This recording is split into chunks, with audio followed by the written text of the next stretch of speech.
আসলে এই ব্যবসায় যে আমি আসবো, এটা কেন আসবো সেটার কোনো কারণ আমি আসলে জানতাম না। মানে মনে হচ্ছিল যে সুইসাইড করবো, মানসিক খুব ডিপ্রেশনে পড়ে গেলাম যে এখান থেকে তো আর বাঁচার কোনো পথ নাই, কারণ যে পরিমাণ আমি ঋণে আছি এটা থেকে আমি কিভাবে বের হবো, আমি সুইসাইড ছাড়া কোনো পথ পাচ্ছিলাম না। দেনাদার যারা আছে তাদেরকে মানে আমরা বুঝে রাখতে পারতাম যে ব্যবসা বাণিজ্য এখন নাই, এই কারণে টাকাটা পরে দিব। করোনা আসার পরে আমার কাছে যেহেতু আমি দেনাদার, তো এই জন্য আমি চাচ্ছিলাম যে করোনাটা সবসময় থাকুক, যেন আমাকে কেউ চাপ না দেয়, মানে এতটা চাপে আমি ছিলাম। আমরা আসলে আমাদের ফ্যাক্টরিতে ওই ধরনের প্রোডাক্টগুলি তৈরি করে থাকি যেগুলো আসলে প্রত্যেকটা মানুষের নিড। যেমন আপনার ঘরটাকে যদি সুন্দরভাবে সাজান, আপনার কিন্তু মনটা সবসময় ভালো থাকবে। আর এই জন্য আমাদের প্রত্যেকটা ঘরের সেগমেন্ট ধরে আমরা কাজ করি। যেমন কারো দরকার আসলে হোম ডেকোর আইটেম, আবার কারো দরকার খুব সুন্দর একটা রাজকীয় সোফা সেট, কারো দরকার খুব সুন্দর একটা ডিভান একটু আরাম করে ঘুমানোর জন্য, আবার কারো বাসায় মেহমান আসার জন্য মানে সোফা কাম বেড দরকার, সেটাও আছে। আবার একজন প্রবাসী ভাই, সে হচ্ছে গিয়ে সবসময় দেশের বাইরে থাকে, ভাবিকে খুশি করার জন্য একটা দোলনার দরকার, সেটাও আমাদের কাছে আছে। আপনার রাত্রেবেলা একটু আরাম করে রিল্যাক্সে পড়াশোনা করবেন, সেটার জন্য একটা ডিম লাইট দরকার, সেটাও আমাদের কাছে আছে। ফার্নিচারের A to Z সলিউশন নিয়ে আমাদের কাজ করা হয়।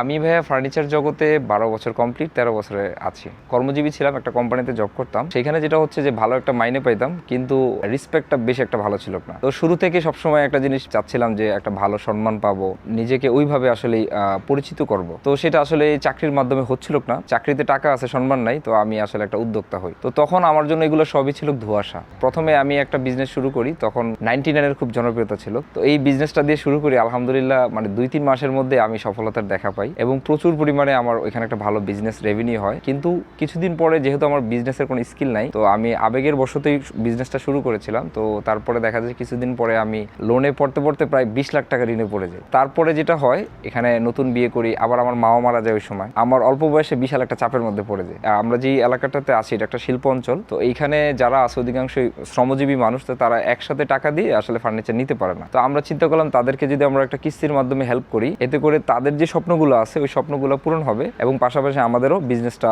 রেভিনিউ আসবে। ফার্নিচারটা বেছে নেওয়ার কারণ হচ্ছে গিয়ে মানে ফার্নিচার ব্যবসাটা আসলে আমার কাছে মানে তখন মনে হইতো যে এটা একটা সম্মানজনক বিজনেস, কারণ ফার্নিচার যারা নেয় তারা একজন ফ্যামিলি পার্সন পিপল, এবং এই ধরনের মানুষগুলো একটু অন্যরকম হয়। আর অন্য যে বিজনেসগুলো আছে, যেমন আমার কাছে ওই বিজনেসগুলো অতটা মানে আমার মন থেকে আর কি সায় দেয় নাই। কিন্তু ফার্নিচার ব্যবসায় আমি যেহেতু শুরু থেকে আমার বিজনেস আসার উদ্দেশ্য ছিল আমি যেহেতু একজন সাধারণ ফ্যামিলির ছেলে, শুরু থেকে আমরা দেখছি যে আসলে একটা ভালো ব্যবসা বা ভালো টাকা পয়সা থাকলে মানুষের কাছে একটা সম্মান পাওয়া যায়। মূলত আমি যেহেতু 20 লাখ টাকা ঋণে পড়ে যাই এবং তখন আমার বাঁচার জন্য একটা মাধ্যম দরকার ছিল, তখন আমি আসলে একটা বাঁচার জন্য পথ খুঁজতেছিলাম। তো তখন দেখলাম যে আশেপাশে কিছু ব্যবসা আছে যেগুলো আসলে করে মানে হয়তো বাঁচার একটা সম্ভাবনা আছে। তখন আমার এই ফার্নিচারের বিজনেসটা মাথায় আসে ওই সময়, এছাড়া আর কিছু ছিল না। এবং পরবর্তীতে এই ব্যবসাটা যখন আমি শুরু করি, তখন আমাদের যেহেতু এটা একটা ইন্ডাস্ট্রিয়াল এরিয়া, দেখলাম যে এখানে মানুষের একটা বড় সমস্যা হচ্ছে যে তারা আসলে তাদের স্বপ্নটা অনেক বড়, সুন্দর সুন্দর ফার্নিচার নিতে চায়, কিন্তু টাকার খুব ক্রাইসিস, আমার মতনই সমস্যা। তো তখন আমি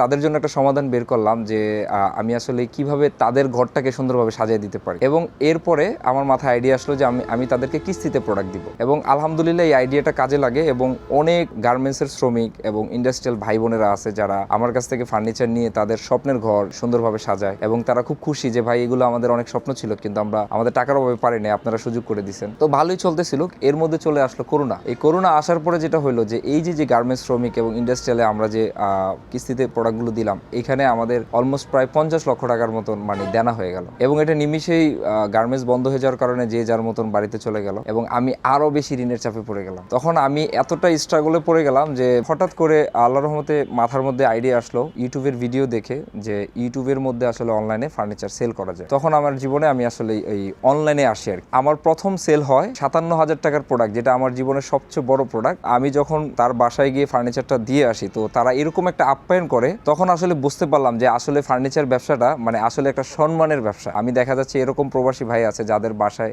একসাথে প্রায় 30 থেকে 40 লক্ষ টাকার ফার্নিচার আমি দিয়েছি, যে এই ফার্নিচারের কারণে আমার এলাকার মানুষজন মানে যখন আমার ড্রয়িং রুমে আসে, ড্রয়িং রুমে এসে যে সোফা সেটে বসে, তখন ভাই অনেক প্রশংসা করে। এই মানুষগুলো একসময় আমাকে নিয়ে মানে অন্যরকম ছিল, কিন্তু এখন এই মানুষগুলো অনেক সম্মান করে, ধন্যবাদ ভাই যে আপনি একটা ভালো কোয়ালিটির প্রোডাক্ট দিচ্ছেন। এই যে এই সম্মানটাই কিন্তু আমার আসলে জীবনের লক্ষ্য ছিল। গত কয়েক বছর আগে মানে রমজানের সময় এক প্রবাসী ভাই আমাদের কাছ থেকে একটা সোফা সেটের অর্ডার করে, সোফা সেটটা অর্ডার করে ভিতরে গর্জন কাঠ, বাইরে সেগুন কাঠ। তো আপনারা জানেন যে ভিতরের কাঠটা কিন্তু গর্জন, এটা সবচেয়ে স্ট্রং কাঠ। তো আমরা ওইভাবেই পাঠাই, কিন্তু যাওয়ার পরে দেখা যাচ্ছে যে প্রবাসী ভাই দেশের বাহিরে, প্রবাসী ভাইয়ের যে শ্যালক হচ্ছে সোফা সেট রিসিভ করে, এবং শ্যালকের দাবি হচ্ছে যে গর্জন কাঠ ভালো না, কেরাসিন কাঠ ভালো। কিন্তু আমরা অনেকভাবে বুঝাইছি, কিন্তু সে মানে আরো 2-3 জন মানুষ হয় না, কোনোভাবেই তাকে আমি বুঝাইতে পারি নাই। আমার লাইফে আমি বলতে পারি যে এই অভিযোগের কোনো সমাধান আমি দিতে পারি নাই। কাঠগুলোকে ভালো করে শুকাই যেন এই কাঠগুলো অন্তত পক্ষে বছরের পর বছর আপনাকে সার্ভিস দিতে পারবে। তো এই জন্য আমাদের কাঠগুলো দেখা যাচ্ছে সবসময় একটু ভালো মানের হয়, এই গ্রেড কাঠগুলো আমরা দিয়ে থাকি।